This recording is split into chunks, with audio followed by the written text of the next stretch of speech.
ऐसा हमारे विचारक लोग हैं जो थिंकर है, कहते हैं कि first social change then political change. क्या कहते हैं विचारक लोग, जो हमारे थिंकर हो गए वो, हमारे महामानव हो गए वो, क्या कहते हैं? First social change then political change. इस पर मैं थोड़ा प्रकाश डालना चाहता हूँ, क्योंकि समन संघ का काम ही क्या है? हम लोगों का काम जुड़ना और जोड़ना है। हम क्यों लोगों को जोड़ रहे हैं? हमको क्यों जुड़ना है? जुड़ने के पीछे और जोड़ने के पीछे हमारे सभी भाई बहनों का लक्ष्य है कि हम जानकार हों। हम हमारे महामानवों का जो मिशन है, जो उनका लक्ष्य था, उसे समझे और उस लक्ष्य को, उस मिशन को आगे बढ़ाने के लिए हम सब लोग कार्यशील बने, नियमित काम करें, नियमित समय दें। तो ये हमारा काम है,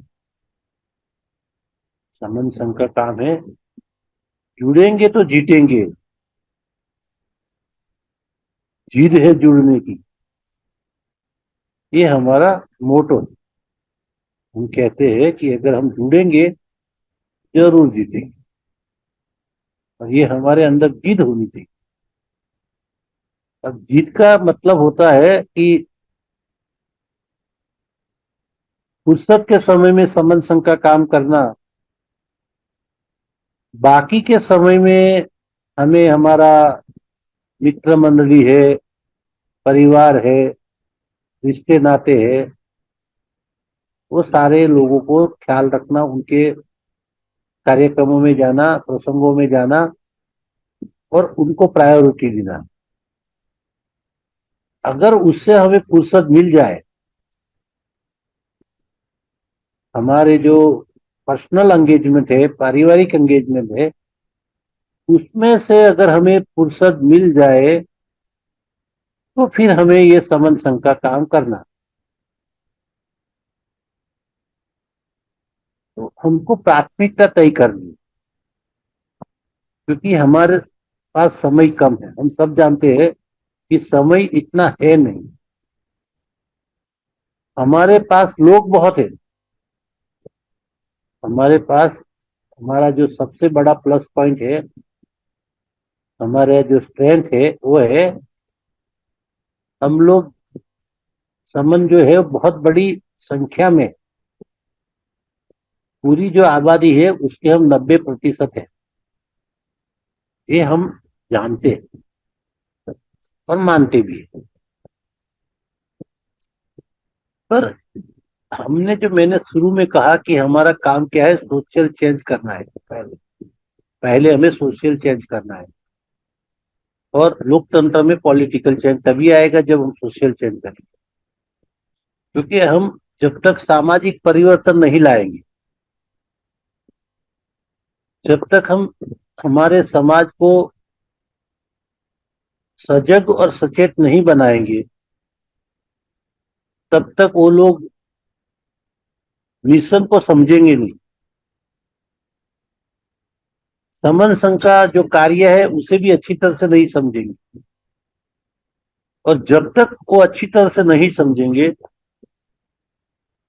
तब तक वो कमिटमेंट के साथ, समर्पण के भाव के साथ काम नहीं कर पाएंगे। काम करेंगे, पर जो तन मन धन के साथ काम करना है, ये काम वो नहीं हो पाए। और लोकतंत्र में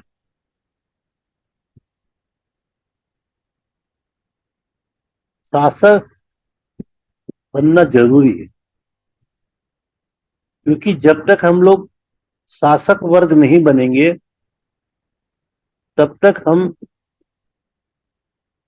शासन और प्रशासन में भागीदारी नहीं प्राप्त कर पाए। और शासन प्रशासन में अगर हमारी भागीदारी नहीं है तो जो हमारा भारतीय संविधान है, बाबा साहब ने बहुत परिश्रम करके तैयार किया है, उस संविधान का इम्प्लीमेशन नहीं हो पाए। तो हमारे सबका ये भी एक लक्ष्य है, ये भी हमारा एक संकल्प है कि हमारे संविधान का जो लक्ष्य है, संविधान का जो इम्प्लीमेशन है, अमलीकरण, वो हो तो बाबा साहब के सपनों का भारत निर्माण हो सकता है। हमारे सारे महामानवों ने जो हमारे समन समनियों के लिए जो सपना देखा है कि सारे समन समनी अच्छी शिक्षा प्राप्त करे, समाज में उनकी प्रतिष्ठा हो, अच्छी रहन सहन हो, अच्छी बस्तियों में रहे, और जो प्राथमिक सुख सुविधा है मनुष्य के लिए वो उनकी पूरी हो। और इसीलिए समन संघ कार्यरत। जब हम पुरातन समय में जाते हैं और जब हम सोचते हैं कि पुरातन समय में भारत विश्व का गुरु था, हमारे भारत में विश्व में से लोग यहाँ पढ़ने आते थे, तक्षशिला यानी तर्कशील जो लोग होते थे, जहाँ पे विश्व के लोग आते थे, इसलिए उसको तर्कशिला बोले। और नालंदा यूनिवर्सिटी भी थी, विश्वविद्यालय, वहां भी लोग पढ़ने आते थे। विश्व में प्रसिद्ध थी हमारे विश्वविद्यालय, और यहाँ से लोग शिक्षा लेकर जाते थे, और इसीलिए भारत को विश्व गुरु कहा जाता है। लेकिन आज स्थिति बदल गई है। आज हमारे बच्चों को विदेश जाना पड़ता है पढ़ने के लिए, और भारत में तो शिक्षा व्यवस्था दिन प्रतिदिन बहुत ही खराब स्थिति में आ गई है। यहाँ तक कि उतने प्रमाण में हमारे पास शिक्षण संस्थान भी नहीं है, कॉलेज यूनिवर्सिटी की तो बहुत ही कमी है, और खास तौर पे जो व्यवसाय लक्ष्य शिक्षण मिलना चाहिए वो प्राप्त नहीं होता है। आम आदमी चाहता है कि उनके बच्चे पढ़ लिख कर आगे बढ़े, अपनी रोजगारी पूरी करे, लेकिन सारे रोजगार के अवसर भी दिन प्रतिदिन कम होते जा रहे हो या नहीवत हो गए।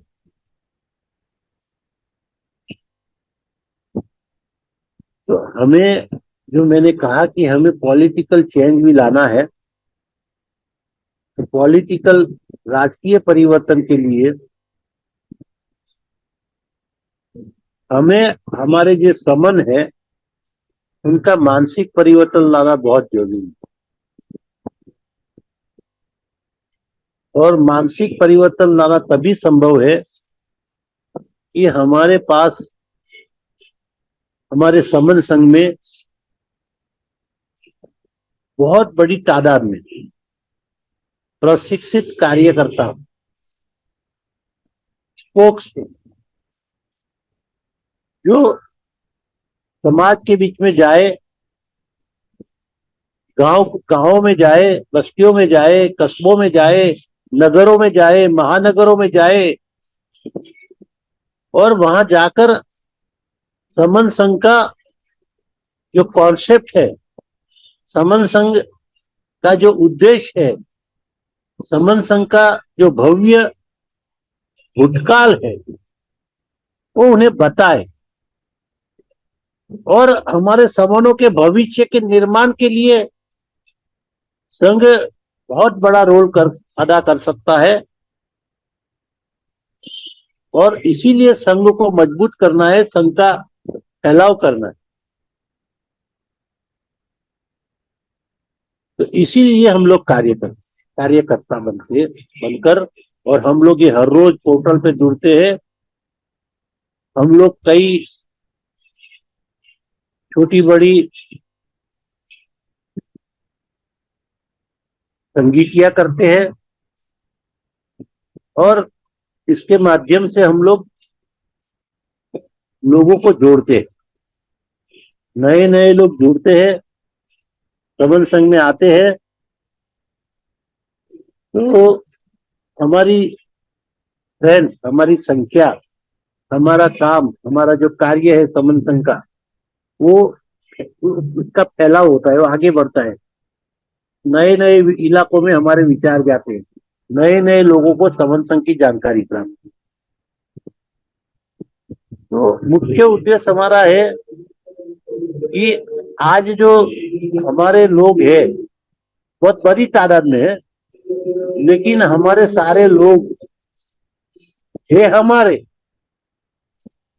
पर उनके अंदर जो विचार है वो विचार किसी और के। जैसे रोबोट होता है, रोबोट में जैसे प्रोग्रामिंग कर दी जाती है और उस प्रोग्रामिंग के मुताबिक वो रोबोट कार्य करता है, वो प्रोग्रामिंग के मुताबिक काम करता है और कुछ दूसरा काम नहीं करता है। तो हमारे लोग है, वो लोग हमारे हैं, लेकिन मत हमारा नहीं है उनके अंदर। उनका जो मत है वो दूसरों ने अपने मेहनत करके, अपने विचार डाल के, अपने ग्रंथ, धर्म धर्म के नाम पे कई ग्रंथ बना के उनको उसमें डाल दिया है, उनको उनके अंदर एंगेज कर लिया। तो ये जो मानसिक बदलाव हमारे लोगों का इन्होंने किया है, उसे हमें फिर से मानसिक बदलाव लाना पड़ेगा। उनका मानस है वो हमारा समन संघीय मानव बनाना पड़ेगा, और ये तभी संभव होगा जब वैचारिक बदलाव लाया जाए। हमें क्या करना है, हमारे लोगों का जो वैचारिक है वो बदलाव लाना बहुत जरूरी है। जब तक हम वैचारिक बदलाव नहीं लाएंगे, जब तक उनके विचार नहीं बदलेंगे, जब तक उनका फुले आंबेडकरी विचारधारा उनकी नहीं बनेगी, तब तक उनमें समर्पण भाव खड़ा नहीं होगा,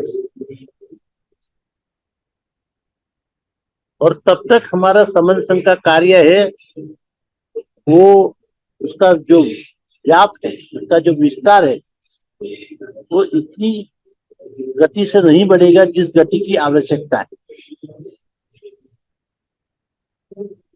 तो ये जो वैचारिक परिवर्तन हमें करना है, तो हमें उनको जानकारी देनी है, उनको जानकारी उपलब्ध करानी है। छोटी छोटी पुस्तिका बना के, जैसे हमारा समन ग्रंथ है और हमारे महामानवों की, महात्मा ज्योतिबा फुले की भी कुछ किताबें हैं, गुलामगिरी जैसी, या बाबा साहब ने भी कई विषयों पे बड़े बड़े पुस्तक है, लेकिन उसके उसके उस पुस्तकों का, जो ग्रंथों का सारांश बनाकर छोटी छोटी पुस्तिका जो आम आदमी भी समझ पाए, ऐसी साहित्य खड़ा करना पड़ता, और उसी साहित्य के माध्यम से हमें लोगों को तैयार करना पड़ेगा। अगर लोग तैयार हो गए मानसिक तौर पे, तो फिर उसको कोई बदल नहीं सकता, और उनको हमें बार बार नहीं कहना पड़ेगा कि आप जाइए, बस्ती में जाइए, लोगों के बीच में जाइए, लोगों को जोड़िए। वो स्वयंभू काम करते रहे, क्योंकि उनका विचार बदलाव आ गया, वैचारिक परिवर्तन हो गया, उनके पास जानकारी मिल गई है। और जब उनके पास जानकारी है तो लोगों को भी जानकारी देंगे, वो हमारा सही इतिहास लोगों को बताएंगे, क्योंकि अभी तो हम हमारा इतिहास जानते ही नहीं है। हमारा जो सही इतिहास है वही, उसकी जानकारी हमारे लोगों को नहीं। हमारे लोगों में कई प्रकार की भ्रमणा डाल के रखी है, भ्रमित हो गए हमारे। तो ये जो सारे लोग हैं, उन्हें हमें भ्रम से बाहर लाना है, क्योंकि हमारे सारे लोग भ्रम भ्रम भ्रमित है, भ्रम में, भ्रम जाल में फंसे हुए हैं। तो उस भ्रम जाल से उनको निकालने के लिए इन सबके पास सही जानकारी प्राप्त करनी है, और हमारे पास बहुत बड़ी तादाद में कार्यकर्ता चाहिए, प्रशिक्षित कार्यकर्ता। तो इसके लिए हमें बहुत परिश्रम करना है, बहुत मेहनत करना है। हमारा मुख्य जो उद्देश्य है समन संघ का, वो जो भेड़ चाल होती है ना, भेड़ चाल, तो आज क्या है हमारे देश में कि हमारे लोग हैं वो भेड़ चाल की तरह, जैसे भेड़ चलते हैं, एक भेड़ चलेगा उसके पीछे दूसरे भेड़ चलेंगे, तो उसी चाल चल रहा है हमारे बाप दादाओं ने कहा है, हमारे गुरु महाराज ने कहा है, वो ऐसा कहते थे, ऐसा करते थे, तो हमें भी उस बात को मान लेना है, और हमें भी वही करना है जो हमारे पूर्वज करते थे। अरे भाई, हमारे पूर्वजों को ये षड्यंत्रकारी लोगों ने शिक्षा के अधिकार से वंचित कर दिया। शिक्षा के अधिकार से क्यों वंचित किया? उसका उद्देश्य ये था कि जब ये लोग पढ़ेंगे लिखेंगे नहीं, उनको शिक्षा ही नहीं मिलेगी, तो एक समय ऐसा आएगा कि ये इनकी पीढ़ियां की पीढ़ियां जो आगे आएगी वो विचारशील नहीं होगी, उनको जो हम कहेंगे उसी को सच मानेंगे, वो कहीं भी तर्क नहीं लड़ाएंगे, तर्कशील उनको बनने नहीं देना है। किसी भी विषय पर वो रीजनिंग नहीं करेंगे।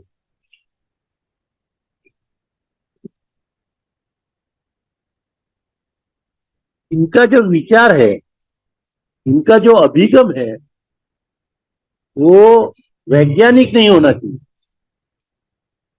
अगर वैज्ञानिक अभिगम ये लोग अपना लेंगे तो हर बात पे वो लोग तर्क लड़ाएंगे कि भाई ऐसा हुआ तो ऐसा क्यों हुआ, और ऐसा हुआ तो ऐसा क्यों नहीं हुआ। और फिर लोग क्या है कि हमारे गुरु महाराजों ने कहा है, हमारे बाप दादा ऐसा करते थे और वो हम भी कर रहे हैं, ये सारी जो परंपराएं आगे से चली आ रही है, ये बात वो नहीं करेंगे। इसको समझ में आ जाएगा कि एक बहुत बड़ा समय था, उस समय काल के दरमियान हमारे पूर्वजों को इन्होंने जानबूझकर अनपढ़ रखा, और सिर्फ अनपढ़ ही नहीं रखा, उनको इकट्ठा करके कथा वार्ता के नाम पर इनको गुमराह किया गया, इनको भ्रमित किया गया। इनके दिमाग में कई मन गढ़ंत कहानियां डाली गई, कई मन गढ़ंत देवता देवी डाले गए, और कई प्रकार से उनको ये शनि राहु केतु ऐसे कई नक्षत्र ग्रह से उनको डराया गया, और वो डर आज भी नहीं निकल रहा।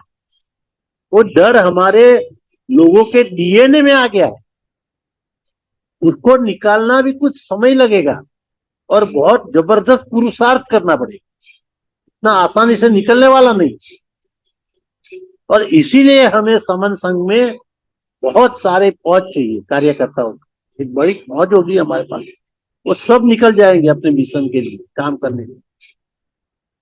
और जो भी हमारे लोग हैं वो तटस्थता पूर्ण सोचेंगे, उनकी जो सोच होगी वो तटस्थ होगी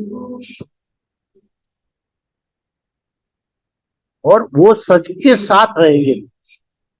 फिर वो सारी भ्रमना, सारी कहानियां, जो भी हमारा लोगों के अंदर प्रोग्रामिंग कर दिया गया है, उससे बाहर आएंगे और वो लोग सोचने लगेंगे, वो लोग तर्क लगाने लगे, वो लोग विचार करने लगे कि ये तो गलत है, ऐसा नहीं होता। तो ये सारी चीजें हमें करनी है और ये सारी चीजें करने के लिए और ये संभव तभी होगा जब हमारे पास, हमारे साथ में प्रशिक्षित, जानकार और निष्ठावान कार्यकर्ता हो। जो सिर्फ पोर्टल पर तो आएंगे ही, पोर्टल पे आना अच्छी बात है, पोर्टल पे तो आएंगी, सिर्फ पोर्टल पे आना ही समन संघ का कार्य नहीं है, ये समझेंगे। पोर्टल के सिवा हम पोर्टल पर से जो सीखते हैं, जो जानकारी प्राप्त करते हैं, जो हमारे अनुभवी स्पोक्स है, कॉमन स्पोक्स है और हमारी बहनें हैं, वो जो हमें जानकारी देती है, जो मेहनत करके हमको कॉन्सेप्ट बताती है, वो सारी चीजों को हम एक नोटबुक में नोट कर कर, उसको रख कर, उसको पढ़कर हम और समन भाइयों बहनों के बीच में जाएंगे और उनको समझाएंगे, उनको बताएंगे, उनको जानकारी देंगे कि भाई समन संघ का महत्व हमारे देश के लिए, हमारे समाज के लिए क्या है, क्यों हमें समन संघ में काम करना है, क्यों समन संघ को तैयार करना है। इसीलिए हमें बहुत जबरदस्त काम करना है और अगर हम काम करेंगे तो जरूर हम लोग आगे बढ़ पाए। नहीं तो क्या होगा, जो झूठ हमारे लोगों के बीच में फैलाया गया है, जो भ्रमना हमारे लोगों में डाली गई है, जो धर्म के नाम पर, देवी देवताओं के नाम पर हमारे लोगों को डराया गया है, छला गया है, उनका शोषण किया जा रहा है, आज भी हो रहा है।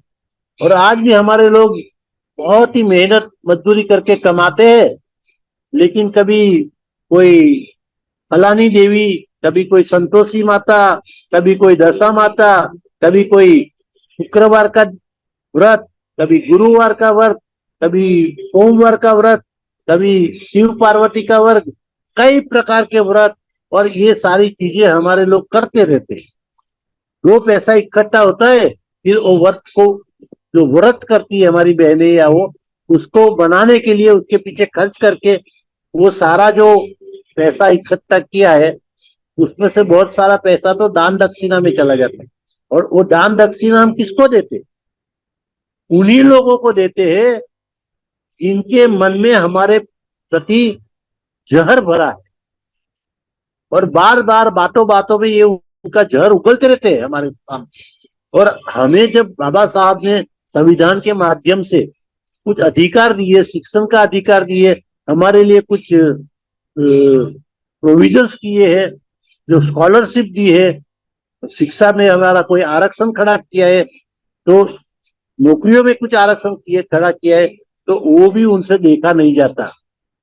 वो उसको हटाने की कोशिश करते हैं, वो उसको मिटाने की कोशिश करते हैं, वो खानगीकरण कर रहे हैं। जितने भी सार्वजनिक क्षेत्र थे भारत देश के, उसको धीरे धीरे खानगीकरण कर रहे हैं। जो भी सरकारी क्षेत्र है उसमें वो लोग अभी हमारे नौजवानों की भर्ती नहीं करते, शिक्षित लोगों की भर्ती नहीं करते, और वहां पर भी वो लोग प्राइवेट करके या वहां पर भी कॉन्ट्रैक्ट सिस्टम करके हमारे युवाओं का शोषण हो रहा है। तो ये शोषण इतना हो रहा है कि जो पहले 8 घंटा नौकरी थी वो अभी 12 घंटा कर दी। तो ये सारा शोषण, जिससे वो लोग समाज में कोई काम न कर पाए, सुबह जाते हैं तो रात को आते हैं। तो इनको, और जो छुट्टी भी नहीं होती, छुट्टी अगर आप लोगे तो आपका उस दिन की हाजिरी काट लेंगे, गाड़ी जो होती है वो नहीं देती। तो इसी के लिए हमें बहुत पुरुषार्थ करना है, बहुत मेहनत करनी है हमारे। और ये एक ही है आशा की किरण। मेरा समाज जीवन बहुत लंबा रहा है, इसलिए मुझे पता है, और मैं कई क्षेत्रों में काम किया है, अनुभव है कि अगर इस देश के लिए कोई आशा की किरण है तो सिर्फ और सिर्फ समन संघ है। और समन संघ के जो 10 गोल्डन नियम है, वो गोल्डन नियम में हमें कहीं भी कोई छूटछाट नहीं देनी है, कोई बदलाव नहीं लाना है, उस पे अड़े रहना है, उसको पकड़ के रखना है। और उसी 10 गोल्डन नियम को हम साथ अगर हम चलते रहेंगे तो हमारा समन संघ काम करेगा। आज नहीं तो कल वो सफल होगा, इसे कोई तोड़ नहीं सकता, कोई फुट नहीं डाल सकता, क्योंकि यहाँ कोई पद है नहीं, ना कोई प्रतिष्ठा के लिए कार्य कर रहा है, ना यहाँ जाति की कोई अभ्यास है, ना हमारे यहाँ राजनीति का कोई अवकाश है। ठीक है। तो इसीलिए मैंने शुरू में कहा कि हम लोग जो कच्चा माल होता है उसको हमारे कंपनी, हमारा फैक्ट्री, हमारे शाखा, हमारे संघ में लाकर उनको एक फाइनल फिनिश देंगे, उनको अच्छे टूल्स बना के, अच्छे हाई क्वालिटी के बना के, जो मैन पावर आएगा उसको हम ट्रेन करेंगे, प्रशिक्षित करेंगे, और फिर वो समाज में जाएंगे और समाज को तैयार करेंगे। तो ये समन संघ का कार्य है हमारा, और यही हमारा मेन कॉन्सेप्ट है। हमारा मेन कॉन्सेप्ट है मानसिक बदलाव के माध्यम से। जब हमारे लोगों का, अभी जो हम लोग बैठे हैं सब, जितने भी हर रोज पोर्टल पे आते हैं, हमारे में मानसिक परिवर्तन लाना जरूरी है, मानसिक परिवर्तन आना चाहिए। मैं अभी भी इतने सालों के बाद भी मैं हर रोज कुछ नई बात सीखता हूँ, और मुझे लगता है कि ये मुझे बदलाव करना है मेरे जीवन में, या मैं जो आज तक मानकर आया था, या ये सब चीजें को मैं मानता था, वो अभी नहीं मानता हूँ। आज अगर मुझे पता चला कि नहीं उसमें कुछ कमी है, तो वो कमी मैं दूर कर देता हूँ, क्या करता हूँ, और मैं नए विचार को अपनाता हूँ, जो हमारे लिए सम्यक विचार है, जो हमारे महामानवों के दिए हुए विचार है, तो उसे मैं स्वीकार कर, उसे मैं अपना लेता हूँ। जो अच्छा लगे उसको अपना लो, जो बुरा लगे उसको जाने दो, ऐसा एक गाना भी है। तो इसी तरह से हम लोग आगे बढ़ रहे हैं, और मानसिक बदलाव के माध्यम से हम समर्पण भाव निर्माण करेंगे, तो हमारे लोगों का मानसिक परिवर्तन हो जाएगा। फिर समर्पण भाव निर्माण करने में इतनी दिक्कत नहीं आएगी, बहुत ही आसानी से समर्पण भाव खड़ा होगा। और जब तक समर्पण भाव खड़ा नहीं होगा, न मुझ में खड़ा होगा, न आप में खड़ा होगा, तो संघ का कार्य आगे नहीं बढ़ा सकते। संघ का कार्य को हमें आगे बढ़ाना है, बाबा साहब के मिशन को पूरा करना है, महात्मा ज्योतिबा फुले के सपने का भारत निर्माण करना है, या हमारे जो पेरियार रामास्वामी हो गए, नारायण गुरु हो गए, और बहुत सारे महामानव हो गए, माँ सावित्रीबाई फुले हो गई, इन सब ने जो पूरा जीवन समर्पित किया है, पूरा जीवन दे दिया समाज के लिए, तो हमें भी उनके जो कदमों पे वो चले हैं, उन्हीं के कदमों के अनुसार हमें आगे बढ़ना है, उनको उनको अनुसरण करना है। हमें किसी महामानव की फोटो लगा के, वहां अगरबत्ती करके, धूप लगा के, या दिया जला के, हाथ जोड़ के 3 बार नमन करना है, ऐसा कुछ नहीं है। ऐसे कोई कर्म करने से हमारे कोई भी महामानव खुश नहीं होगा। उनको खुशी तभी मिलेगी कि जो मिशन है, जो कारवा लेकर हम वो आए, उन्होंने आगे बढ़ाया, उन्होंने शून्य में से सृजन किया है, जब कुछ नहीं था उसमें से उन्होंने निर्माण किया है। हमें तो उन्होंने बहुत अच्छी कुछ दिया है, काफी कुछ दिया है। आज के हमारे पास साधन है, उनके पास साधन नहीं थे। आज हमारे पास साइंस एंड टेक्नोलॉजी है, उनके जमाने में साइंस एंड टेक्नोलॉजी नहीं थी, फिर भी वो लोग ने प्रचार किया, प्रसार किया, और हमारे पूरे भारत का संविधान दे दिया हमको, हमारे कई हक अधिकार दिए, और उस हक अधिकार को हम अभी संभालने में भी कच्चे पड़ रहे हैं। तो समाज में हमें सत्य का प्रचार प्रसार करना है, और जब हम सत्य का प्रचार प्रसार करेंगे तो समाज में परिवर्तन आना ही है, ये कोई नहीं रोक सकता। और जब समाज में परिवर्तन आएगा, मानसिक परिवर्तन आएगा, तो राजकीय परिवर्तन तो आना ही आना है, वो भी आएगा, उसे भी कोई नहीं रोक सकता है। और जब राजकीय बदलाव आएगा तो हमारे संविधान जो बाबा साहब ने बना के हमको दिया है, वो संविधान के ये जो आज खतरा खड़ा हुआ है, वो कहीं भी आगे जाकर हमें कोई डरने की जरूरत नहीं है। हमारा संविधान का इम्प्लीमेंटेशन हम करेंगे। हमारे सारे समनों को, जैसे हमने अभियान चलाया है, मैं समन हूँ, मैं समन हूँ, तो जब हमारे सारे समन के मन में ये बात फंस जाएगी कि मैं समन हूँ, मैं समन हूँ, और सारे समन हो जाएंगे, तो एक दिन ये जाति अपने आप खत्म हो जाएगी, भाषाएं अपने आप खत्म हो जाएगी, प्रांतवाद अपने आप खत्म हो जाएगा, और फिर वही महाभारत, सम्राट अशोक का महाभारत का निर्माण होगा, और पूरा देश, पूरे विश्व के अंदर भारत का डंका बजेगा। बस मेरे आज के वक्तव्य में कुछ गलती हुई हो, या हमारे किसी समन भाई बहनों को कोई ठेस पहुंची हो, तो मैं क्षमा चाहता हूं। और मैं आप सबको